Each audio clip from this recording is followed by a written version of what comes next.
छठ माता की कहानी, विश्वास का उजाला। बहुत समय पहले की बात है। गंगा किनारे बसे एक छोटे से गांव देवग्राम में एक गरीब किसान रहता था, राम सेवक। वह सीधा सादा और मेहनती व्यक्ति था। उसके पास जमीन तो थी, पर बारिश न होने के कारण फसलें सूख जाती। फिर भी वह कभी भगवान पर से विश्वास नहीं खोता था। उसकी पत्नी सुनीता बहुत धार्मिक और कर्मठ महिला थी। दोनों का जीवन सादगी में बीत रहा था। बस एक दर्द उनके दिल में था। शादी के 12 साल बाद भी उन्हें संतान सुख नहीं मिला था। जब गंगा किनारे हल्की लालिमा फैल रही थी और पक्षी कलरव कर रहे थे, सुनीता जल भरने गई।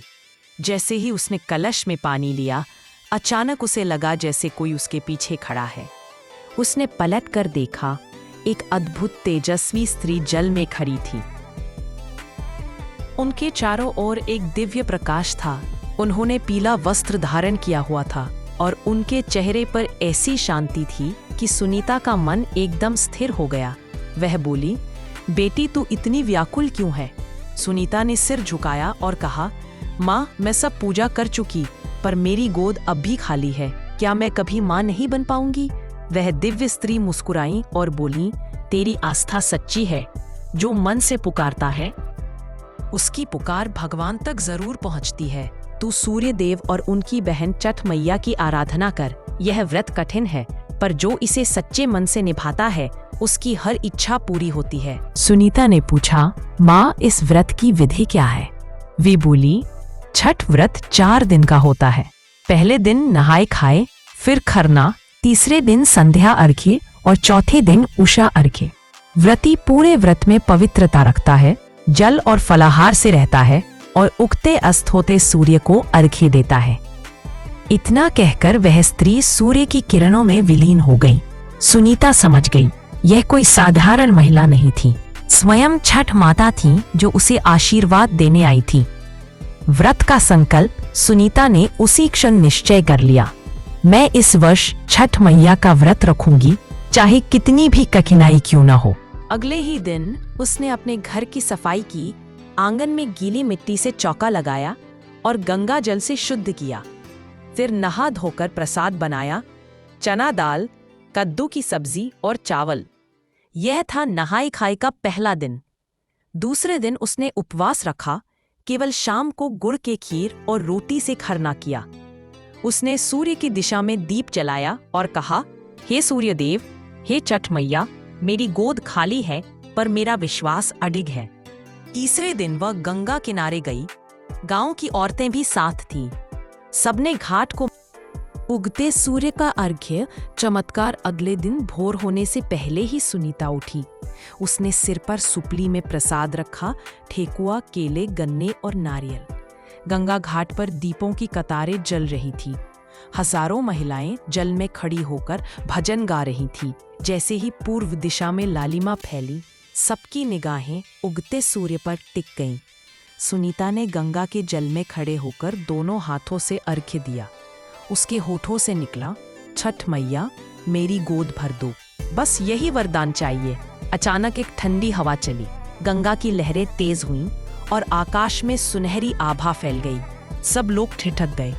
गंगा के बीचों बीच एक प्रकाशमय स्त्री प्रकट हुई, वही जिन्हें सुनीता ने पहले देखा था। उन्होंने मुस्कुराकर कहा, सुनीता, तेरी भक्ति ने मुझे प्रसन्न किया है। तेरी गोद अब सूनी नहीं रहेगी। इतना कहते ही सूर्य की किरणें सीधी सुनीता के माथे पर पड़ी और उसकी आंखों से आंसू बहने लगे। लोगों ने देखा, गंगा की लहरें उसके पैरों को चूम रही थीं और उसकी झोली में एक कमल का फूल आकर गिरा। चमत्कार का फल, कुछ ही महीनों बाद छठ मैया की कृपा से सुनीता ने एक सुंदर पुत्र को जन्म दिया। पूरा गांव खुशी से झूम उठा। जिस स्त्री का वर्षों तक मजाक उड़ाया गया, वही अब माँ सुनीता देवी कहलाने लगी। राम सेवक बोला, अब हर साल हमारे घर में छठ मैया की पूजा होगी। ये व्रत सिर्फ संतान के लिए नहीं, बल्कि विश्वास और भक्ति की जीत का प्रतीक है। गांव में परिवर्तन। अगले साल जब छठ आया तो गांव की दर्जनों महिलाएं सुनीता के साथ व्रत करने लगी। पूरा घाट दीपों और गीतों से भर गया।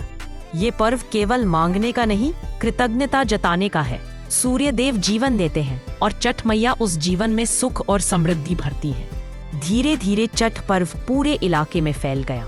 लोग दूर दूर से आते, गंगा जल लाते, प्रसाद बनाते और अस्त होते हुए उगते सूर्य को अर्घ्य देते। हर साल जब महिलाएं जल में खड़ी होकर भजन गाती, उठे सुगवा भागल जाए, भोर भइल छठी मैया के दिनवा, तो लगता जैसे पूरा प्रकृति माँ की गोद में झूल रही हो। समय बीतता गया। सुनीता का पुत्र बड़ा होकर विद्वान और दयालु बना। उसने गांव में एक छोटा स्कूल खोला और वहां बच्चों को पढ़ाता। हर साल छठ पर्व पर वह अपनी माँ के साथ घाट पर जाकर अर्घ्य देता। एक बार उसने कहा, अम्मा, मैं देखता हूँ आप हर साल इतनी कठिन तपस्या करती है, क्या अब भी डर है कि माँ रूठ जाएंगी? सुनीता मुस्कुराई, बेटा, छठ मैया माँ है, उनसे डर नहीं, भक्ति से प्रेम है। जब तक ये शरीर है तब तक माँ का व्रत चलेगा, क्योंकि जब कोई हमें अंधेरे से निकालता है तो उसे भूलना पाप होता है। छठ मैया का वरदान कहते हैं, एक दिन रात में सुनीता को सपना आया। वही दिव्य माँ फिर प्रकट हुई और बोली, बेटी, अब तूने अपना जीवन दूसरों के लिए समर्पित कर दिया है। तेरे व्रत से गांव में सुख समृद्धि फैली है। जब तक लोग श्रद्धा से मेरा व्रत करेंगे, तेरे नाम से भी हर पूजा में दीप जलाया जाएगा। सुनीता ने आंसू भरी आंखों से कहा, माँ, बस इतना आशीर्वाद दीजिए कि इस धरती पर कभी सूर्य की रोशनी ना रुके। माँ बोली, जब तक विश्वास रहेगा, सूर्य और छठ मैया दोनों उजाला देते रहेंगे। अंतिम वर्षों की शांति बुढ़ापे में भी सुनीता हर साल घाट पर जाती, धीरे धीरे चलती, मगर चेहरे पर वही तेज रहता। लोग कहते, देखो ये छठ मैया की सच्ची साधिका हैं। जब वह इस संसार से विदा हुई, गांव वालों ने उसी घाट पर दीपों की नदी बहा दी। उसी दिन से उस घाट का नाम पड़ा सुनीता घाट।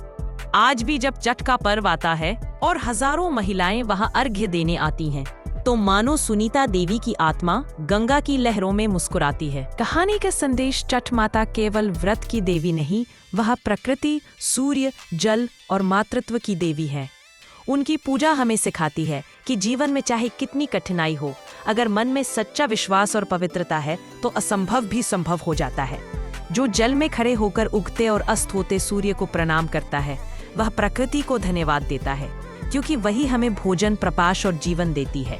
छठ मैया सिखाती है, भक्ति का अर्थ है संयम, सच्चाई और समर्पण, और जब ये तीनों साथ हो तो हर मनोकामना पूरी होती है। अंतिम पंक्तियाँ, छठ मैया की महिमा निराली, देती है सुख, समृद्धि और खुशहाली। जो भाव से करे अर्घ्य प्रदान, उनके जीवन में होता उज्जवल बिहान।